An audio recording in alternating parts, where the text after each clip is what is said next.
आप सबका हमारे YouTube channel Arena of Accountancy, जो कि इकोनॉमिक्स हाउस का एक वेंचर है, मैं स्वागत करता हूं। आशा करता हूं कि आप सभी लोग स्वस्थ होंगे। हमारे कॉमर्स के बच्चों को अकाउंटेंसी सब्जेक्ट से बहुत डर लगता है, उन्हें बहुत डिफिकल्टीज आती हैं। अकाउंटेंसी सब्जेक्ट एक बर्डन की तरह लगता है। तो मैं अजीत चौधरी इस चैनल के माध्यम से आप लोगों को एश्योर करना चाहता हूं कि आज के बाद अकाउंटेंसी सब्जेक्ट से आपका जो डर है वो दूर हो जाएगा। मैं आज से आप लोगों के लिए फाइनेंशियल अकाउंटिंग की एक नई सीरीज की शुरुआत करने जा रहा हूं, जो कि स्पेशली 12th क्लास के स्टूडेंट्स के लिए हेल्पफुल है।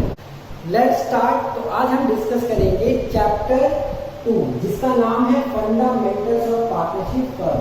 और फंडामेंटल ऑफ पार्टनरशिप फर्म में भी हम लोग क्या डिस्कस करने वाले हैं, इंट्रोडक्शन। अब इस चैप्टर को स्टार्ट करने से पहले आपके माइंड में क्वेश्चन आ रहा होगा कि सर 11th में हमने इतनी अकाउंटिंग पढ़ ली, क्या वो काफ़ी नहीं थी कि अब हमें पार्टनरशिप की अकाउंटिंग भी सीखनी पड़ेगी? तो मैं आपको बताना चाहूँगा कि इस क्वेश्चन के लिए मेरे पास 2 जवाब है। पहला जवाब तो ये है कि बेटा क्योंकि आपके सिलेबस में दिया हुआ है तो आपको पढ़ना ही पड़ेगा, कोई और ऑप्शन नहीं है।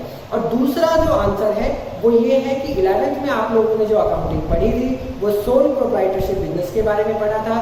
तो उस बिजनेस की अपनी कुछ कमियां थी, उन सभी कमियों को दूर करने के लिए इस कॉन्सेप्ट को बनाया गया। अब वो कमियां क्या थी, उन कमियों को पार्टनरशिप फर्म ने कैसे दूर किया, इसको समझने से पहले हमें इन दोनों के बीच में बेसिक डिफरेंस समझना होगा। तो सोल प्रोप्राइटरशिप बिजनेस में आपने पढ़ा था कि वहां पे सिर्फ एक ही ओनर होता था। और हम अगर बात करें पार्टनरशिप की, तो यहाँ पे वर्ड आ रहा है पार्टनर। तो क्या कोई अकेला इंसान पार्टनर हो सकता है? तो हमारा आंसर होगा नहीं। कम से कम कितने होंगे? 2 से ज्यादा भी हो सकते हैं। तो अब हम बात करते हैं कि सोल प्रोप्राइटरशिप बिजनेस में क्या कमियां थी। तो वहां पे जो सबसे बड़ी प्रॉब्लम आती थी वो प्रॉब्लम आती थी आपकी लिमिटेड कैपिटल की, क्योंकि वहां पे एक ही ओनर होता था तो उसकी कैपिटल भी लिमिटेड होती थी। लेकिन अगर मैं बात करूं पार्टनरशिप की, तो यहाँ पर क्या होगा, 2 या 2 से ज्यादा पार्टनर हैं तो उनकी जो कैपिटल इन्वेस्टमेंट है वो भी कंपैरेटिवली ज्यादा होगी। अब हम बात करेंगे प्रॉब्लम नंबर 2 की। तो प्रॉब्लम नंबर 2 है रिस्क फैक्टर। तो सोल प्रोप्राइटरशिप बिजनेस में जो भी रिस्क होता था उसका बर्डन पूरा का पूरा अकेले इंसान यानी मालिक पर होता था। अगर मैं बात करूं पार्टनरशिप बिजनेस की, तो वही रिस्क पार्टनर्स के बीच में डिवाइड हो जाएगा। अब हम बात करेंगे तीसरी प्रॉब्लम की। तो तीसरी प्रॉब्लम है यहाँ पर लिमिटेड स्किल्स, क्योंकि वो अकेला ही बिजनेस को मैनेज करता था तो उसकी स्किल्स जो थी वो भी लिमिटेड थी। लेकिन अगर मैं बात करूं पार्टनरशिप की, तो यहाँ पर क्योंकि 2 या 2 से ज्यादा पार्टनर है तो वहां पे जो स्किल्स होगी वो भी ज्यादा होगी और ज्यादा अच्छे से डेवलप होगी। तो अब आपको समझ में आ गया होगा कि हमें पार्टनरशिप को पढ़ने की जरूरत क्यों है। तो जी सर, समझ में तो आ गया। अब आप हमें ये भी बता दीजिए कि पार्टनरशिप होती क्या है। तो आइए स्टार्ट करते हैं कि आपने पार्टनरशिप के बारे में 11th में क्या पढ़ा था। तो आपने 11th में पढ़ा था a group of persons who get together to run a business and share its profit. लोगों का एक ग्रुप, एक समूह जो किसी बिजनेस को चलाने के लिए और उसके प्रॉफिट को बांटने के लिए इकट्ठा होता है, उसे हम बोलते हैं पार्टनरशिप। लेकिन हमें क्या करना है, 12th में थ्योरी के साथ साथ इसकी अकाउंटिंग भी करनी है। और आपको पता है कि हमें अकाउंटिंग करने के लिए कुछ सेट ऑफ रूल्स, कॉन्सेप्ट्स और प्रोविजंस को फॉलो करना होता है। तो वो कौन से रूल्स हैं, प्रोविजंस हैं जो हमें फॉलो करने हैं? तो मैं आपको बताना चाहूँगा कि चैप्टर 2 से लेकर चैप्टर 7 तक अगर हमें पार्टनरशिप फर्म से रिलेटेड कोई भी प्रॉब्लम आएगी तो हम अपने प्रिंसिपल के पास जाएंगे, और हमारे प्रिंसिपल का नाम है यहाँ पर इंडियन पार्टनरशिप एक्ट 1932। तो अब हम बात करेंगे कि हमारे प्रिंसिपल ने यानी कि इंडियन पार्टनरशिप एक्ट ने पार्टनरशिप को कैसे डिफाइन किया है। तो इन्होंने डिफाइन किया है सेक्शन 4 में। तो सेक्शन 4 कहता क्या है? तो कहता है partnership is the relation between persons. अब यहाँ समझने वाली बात है। तो सबसे पहले हम बात करेंगे पर्संस की। तो देखिए ये वर्ड अपने आप में चिल्ला चिल्ला के कह रहा है, क्या कह रहा है कि मुझे अकेला समझने की गलती ना करना, क्योंकि ये वर्ड अपने आप में क्या है, प्लूरल है। अब हम बात करेंगे रिलेशन। तो रिलेशन का मतलब क्या है, आपको पता है कि पार्टनरशिप में क्योंकि दो या दो से ज़्यादा पार्टनर होंगे, तो जब पार्टनर ज़्यादा होंगे तो बिजनेस को चलाने में प्रॉब्लम्स आएंगे। अब वो प्रॉब्लम्स क्या हैं कि कौन कितनी कैपिटल लगाएगा, किसकी क्या रिस्पॉन्सिबिलिटीज़ होंगी, प्रॉफिट्स को कैसे बांटे, मोर इम्पॉर्टेंटली कि बिजनेस को अच्छे तरीके से कैसे चलाया जाए। तो इन सभी प्रॉब्लम्स को दूर करने के लिए पार्टनर्स आपस में एक समझौता करते हैं। उस समझौते को हम लोग एग्रीमेंट बोलते हैं या फिर रिलेशन भी बोल सकते हैं। अब ये जो समझौता करते हैं पार्टनर्स अपने बीच में, किस लिए करते हैं, तो ये प्रॉफिट को शेयर करने के लिए करते हैं। समझौता किस लिए करते हैं, प्रॉफिट को बांटने के लिए। और आपने 11 से पढ़ा है कि प्रॉफिट को कमाने के लिए वहां पर बिजनेस का होना भी बहुत जरूरी है। इसका मतलब क्या है कि बिजनेस के बिना क्या प्रॉफिट करना पॉसिबल है, प्रॉफिट अर्न करना पॉसिबल नहीं है। अब हम बात करेंगे कि ये जो बिजनेस है इसको चलाया कैसे जाए। तो हमारे प्रिंसिपल ने बोला है कैरीड ऑन बाय ऑल, या तो सभी मिलकर काम करें या फिर कोई एक उन सभी के बिहाफ पे काम कर सकता है। यहाँ पे तो समझना क्या है कि पार्टनरशिप फर्म को या तो सभी पार्टनर्स मिलकर चलाएं या कोई एक उन सभी के बिहाफ पर काम कर सकता है। पार्टनरशिप की डेफिनेशन को और अच्छे से समझने के लिए हम इसकी फीचर्स को डिस्कस करते हैं। आइए डिस्कस करते हैं। तो फीचर्स को हम लोग एट्रीब्यूट्स भी कहते हैं और कैरेक्टरिस्टिक्स भी बोलते हैं। तो पहले फीचर का नाम है एसोसिएशन। एसोसिएशन का मतलब यहाँ पर है नंबर ऑफ पर्सन, कि पार्टनरशिप फर्म को चलाने के लिए कम से कम कितने लोग होंगे और मैक्सिमम कितने लोग होंगे। तो जैसा कि यहाँ पे वर्ड से ही पता चलता है कि मिनिमम कम से कम कितने लोग होने चाहिए, दो। अकेला इंसान पार्टनरशिप नहीं कर सकता। अब मैक्सिमम नंबर ऑफ पर्सन्स कितने होंगे, तो मैं आपको बताना चाहूँगा हमारे इंडियन पार्टनरशिप एक्ट 1932 में मैक्सिमम नंबर ऑफ पार्टनर्स के लिए कहीं पे भी मेंशन नहीं है। तो ये कहाँ पर मेंशन है, ये मेंशन है आपका rules 10 of companies miscellaneous rules 2014, जिसके according maximum number of partners कितने हैं, 50। अब यहाँ पर कुछ बच्चे क्वेश्चन करेंगे कि नहीं सर हमारी बुक में तो मैक्सिमम नंबर ऑफ पार्टनर्स 100 लिखा है। तो मैं आपको बताना चाहूँगा जिस किसी बुक में मैक्सिमम नंबर ऑफ पार्टनर्स 100 लिखा है वहाँ आपको चेक करना होगा, वहाँ लिखा होगा as per section 464 of companies act 2013, जिसे 2014 में रिवाइज करके कितना कर दिया गया, 50 कर दिया गया। अब इस पॉइंट से क्वेश्चन किस तरीके से बनकर आते हैं, तो पहला क्वेश्चन बनकर आता है अ group of 40 persons want to start a partnership business in India. Can they do so? 40 लोगों का एक समूह इंडिया में पार्टनरशिप बिजनेस करना चाहता है, क्या वो कर सकते हैं? तो हमारा आंसर क्या होगा, यस। क्यों? क्योंकि मैक्सिमम नंबर ऑफ पर्सन्स कितने हैं, 50।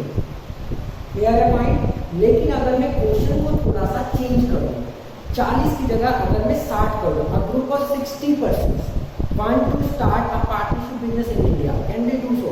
तो मेरा आंसर क्या होगा उस केस में, नहीं, क्योंकि मैक्सिमम नंबर ऑफ पार्टनर्स कितने होने चाहिए, कितने हो सकते हैं, 50 से ज़्यादा नहीं हो सकते। क्लियर है पॉइंट। अब दूसरा क्वेश्चन कैसा आता है, तो दूसरा क्वेश्चन आता है कि वो कौन से पर्सन्स हैं जो पार्टनरशिप कर सकते हैं। तो इसके बारे में भी हमारे इंडियन पार्टनरशिप एक्ट में कहीं पर भी नहीं लिखा है। तो कहाँ लिखा हुआ है, तो ये लिखा हुआ है आपका इंडियन कॉन्ट्रैक्ट एक्ट 1872 में, जिसमें क्या लिखा हुआ है कि कौन कौन से पर्सन्स पार्टनरशिप नहीं कर सकते। Persons who are not competent to contract. तो जिसमें पहला जो उन्होंने बताया है माइनर, कि माइनर यानी वो पर्सन जिसकी एज 18 साल से कम है वो पार्टनरशिप नहीं कर सकता। क्लियर है पॉइंट। सेकंड उन्होंने बोला है कि यहाँ पर अगर हम बात करें पार्टनरशिप की, तो वो पर्सन अनसाउंड माइंड का नहीं होना चाहिए। अनसाउंड का मतलब है यहाँ पे वो पागल नहीं होना चाहिए या फिर वो नशे में नहीं होना चाहिए। इसका मतलब क्या है कि जिस समय आपने उसके साथ पार्टनरशिप की, अगर वो इंसान नशे में है तो उस पार्टनरशिप को भी वैलिड नहीं माना जाएगा। और तीसरा जो है यहाँ पर वो ये है पर्सन डिस्क्वालिफाइड बाय लॉ, या फिर अगर मैं आसान भाषा में बोलूँ तो person declared insolvent by law. जैसे कि आप लोगों ने भी रिसेंट में सुना होगा विजय माल्या, जिसके लिए जो इंडियन बैंक्स हैं वो लगातार प्ली कर रही हैं कि उसे बैंकरप्ट घोषित कर दिया जाए। यानी अगर आप ऐसे किसी पर्सन के साथ पार्टनरशिप करते हैं तो उसे भी इनवैलिड पार्टनरशिप माना जाएगा। यानी आप ऐसे इंसान के साथ इन तीनों में से किसी के भी साथ पार्टनरशिप करेंगे तो उसे वैलिड नहीं माना जाएगा। क्लियर है पॉइंट? अब हम डिस्कस करते हैं हमारे नेक्स्ट फीचर पे जिसका नाम है एग्रीमेंट। तो अभी हमने थोड़ी देर पहले डिस्कस किया था कि किसी भी पार्टनरशिप बिजनेस को सही तरीके से चलाने के लिए वहाँ पे एग्रीमेंट का होना बहुत जरूरी है। या फिर अगर मैं बोलूँ तो एग्रीमेंट पार्टनरशिप बिजनेस के लिए बेस तैयार होता है कि जिस बेसिस पे हमारी पार्टनरशिप फर्म काम करती है। तो ये जो हमारा एग्रीमेंट है ये दो तरीके का हो सकता है, ये ओरल भी हो सकता है और रिटन भी हो सकता है। रिटन को हम लोग बोलते हैं पार्टनरशिप डील। रिटन एग्रीमेंट को हम लोग क्या बोलते हैं? पार्टनरशिप डील बोलते हैं। क्लियर है पॉइंट? नेक्स्ट फीचर है जिसका नाम है लॉफुल बिजनेस। ये दोनों वर्ड अलग अलग है, आपको समझना पड़ेगा लॉफुल का मतलब क्या है। तो लॉफुल का मतलब है कि जो आपका बिजनेस है वो लीगल होना चाहिए और वैलिड होना चाहिए। तो अभी मैंने थोड़ी देर पहले आपको समझाया था कि क्या आप किसी भी अनसाउंड माइंडेड पर्सन के साथ बिजनेस कर सकते हो, तो पार्टनरशिप बिजनेस नहीं कर सकते। अगर मैं बात करूं किसी इंसॉल्वेंट पर्सन के साथ आप पार्टनरशिप बिजनेस कर सकते हैं तो उसे वैलिड नहीं माना जाएगा। क्लियर है पॉइंट? अब हम बात करेंगे बिजनेस की। तो 11th में आपने पढ़ा था बिजनेस का मतलब क्या होता है? Production and sale of goods and services on regular basis. यानी अगर हम वो काम रेगुलर बेसिस पे कर रहे हैं तभी उसको हम बिजनेस बोलेंगे। अगर हम रेगुलर बेसिस पे नहीं कर रहे हैं तो उसे हम बिजनेस नहीं बोलेंगे। अब इस पॉइंट से वो क्वेश्चन किस तरीके से बनाते हैं? वो इस तरीके से बनाएंगे, A and B they jointly purchase a building, will they called be partners? A और बी दोनों ने मिलकर एक बिल्डिंग को परचेज किया, तो क्या हम उन्हें पार्टनर कहेंगे? तो हमारा आंसर क्या होगा? नहीं, क्योंकि उनकी जो एक्टिविटी है वो रेगुलर बेसिस पे नहीं की जा रही है। अगर वो रेगुलर बेसिस पे ये काम करते हैं तो ही उसे हम पार्टनरशिप बिजनेस कहेंगे। क्लियर है पॉइंट ये? अब हम आगे बढ़े तो हमारी नेक्स्ट फीचर है जिसका नाम क्या है? Profit sharing objective. यानी किसी भी पार्टनरशिप बिजनेस का मोटिव प्रॉफिट अर्निंग का होना चाहिए। यानी अगर वहां पे प्रॉफिट शेयरिंग मोटिव नहीं है तो वहां पे पार्टनरशिप भी नहीं है। अब इस पॉइंट से वो क्वेश्चन किस तरीके से बनाते हैं? लिखा होगा अ group of 7 persons started a charitable hospital, will they called be partners, will it be called a partnership firm? तो हमारा आंसर क्या होगा? हमें ये देखना पड़ेगा कि क्या वहां पर प्रॉफिट मोटिव है? नहीं, वहां पे क्या मोटिव है? सर्विस मोटिव है। तो अगर सर्विस मोटिव है और प्रॉफिट मोटिव नहीं है तो उसे हम पार्टनरशिप नहीं कहेंगे। क्लियर है पॉइंट? अब हम आगे बढ़े तो हमारे नेक्स्ट फीचर जिसका नाम है म्यूचुअल एजेंसी। यहाँ पे आपको दिख रहा होगा प्रिंसिपल्स एंड एजेंट्स। तो मैंने आपको समझाया था डेफिनेशन में कि पार्टनर या तो सभी पार्टनर्स मिलकर बिजनेस को चलाएं या कोई एक उन सभी के बिहाफ पे काम कर सकता है। इस पॉइंट को समझने के हम क्या करते हैं, छोटा सा एग्जांपल लेते हैं। मान के चलते हैं कि हमारे पास 3 पार्टनर हैं फर्म में, ए, बी और सी। इसका मतलब क्या है कि या तो तीनों मिलकर काम करें या कोई एक उन सभी के बिहाफ पे काम कर सकता है। अब इस पॉइंट से भी अगेन ये क्वेश्चन आता है, is sleeping partner liable for the act of other partner? अब हमें यहाँ पे ये पता होना चाहिए कि स्लीपिंग पार्टनर किसे कहते हैं। तो आप लोगों ने 11th में पढ़ा होगा कि स्लीपिंग पार्टनर वो पार्टनर होता है जो मैनेजमेंट एक्टिविटी में पार्टिसिपेट नहीं करता है। तो मुझे बताइए कि जो पार्टनर मैनेजमेंट एक्टिविटी में पार्टिसिपेट नहीं करता, क्या वो बाकी पार्टनर्स के कामों के लिए लायबल होगा? तो इस फीचर की वजह से वो स्लीपिंग पार्टनर भी लायबल होगा। क्लियर है पॉइंट? आगे बढ़े। अगला हमारा है लायबिलिटीज। आपको पता है हम बिजनेस कोई भी करें तो बिजनेस करेंगे तो वहां पे लायबिलिटीज भी जनरेट होती है। तो अब ये जो लायबिलिटीज है ये हमारी 2 तरह की होती है, एक होती है लिमिटेड और एक होती है अनलिमिटेड।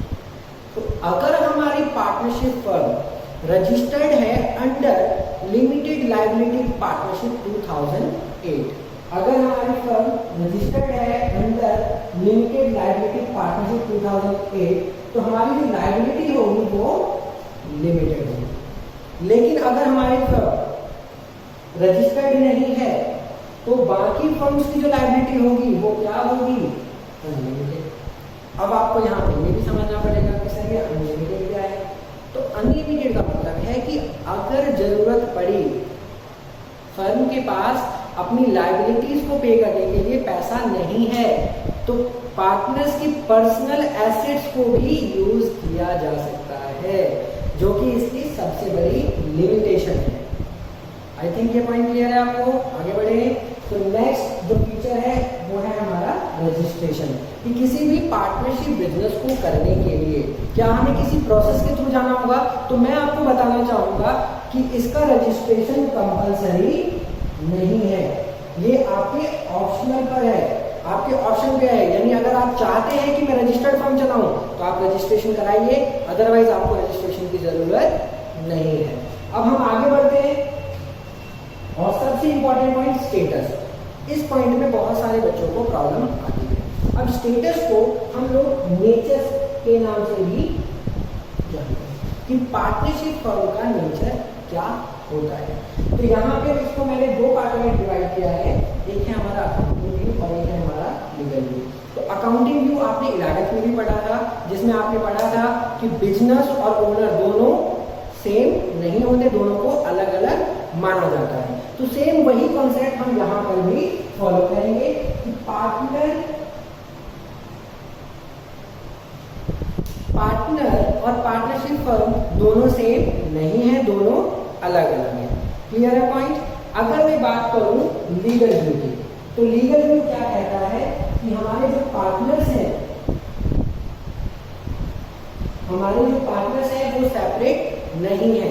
इसका मतलब क्या है कि अगर किसी थर्ड पार्टी को कभी पार्टनरशिप फर्म से कोई प्रॉब्लम हुई तो वो डायरेक्टली पार्टनर से भी क्लेम कर सकता है।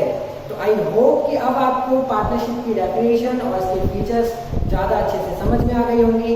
लेकिन फिर भी अगर आपकी कोई क्वेरी है तो आप कमेंट सेक्शन में पूछ सकते हैं। अगर आपको ये वीडियो अच्छी लगी तो लाइक कीजिए और ऐसे ही और वीडियोस के लिए हमारे चैनल को सब्सक्राइब करना ना भूलें और ये वीडियो अपने फ्रेंड्स के साथ जरूर शेयर करें। Thank you very much for watching. मिलते हैं आपसे नेक्स्ट वीडियो में। Bye bye, take care.